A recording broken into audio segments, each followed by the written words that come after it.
carrying only what she could fit in a backpack. She didn't have enough time and she couldn't take a lot of items with her. 85-year-old Galina Kowalska safely got out of war-torn Ukraine on a 30-hour bus ride through military checkpoints just a few months ago. There was panic. The bus was full of kids and women. Everybody was scared, wasn't sure what was going to happen afterwards. Eventually connecting with her grandson, who flew into Prague from the U.S. She was so exhausted from just sitting there at the bus that she couldn't get off. I had to help her, pick her up and take her off the bus. You never know where those rockets were going to land, so it was just a constant worry. Galina had just lost her husband, and the U.S. Embassy forced all U.S. residents out of the Ukraine in January, including her daughter Elena, who works as a chef at Virtua Hospital. I left my mother alone, and I really want to take her to the family. And then for months, as Russia continues its insurgency in Ukraine, Irina Pihotska, a Virtua nurse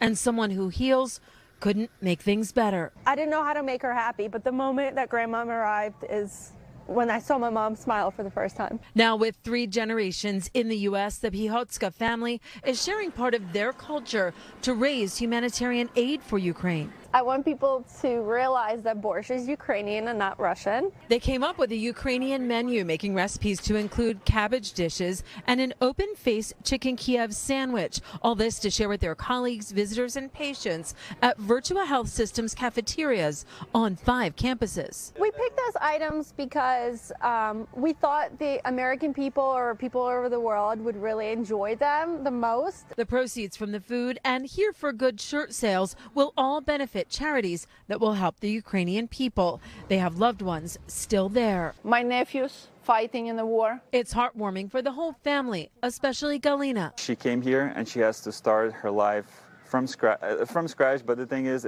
she doesn't really start from scratch because she has a family. I love my family so much. I love my mother. Reporting from Voorhees, Cydney Long, NBC 10 News.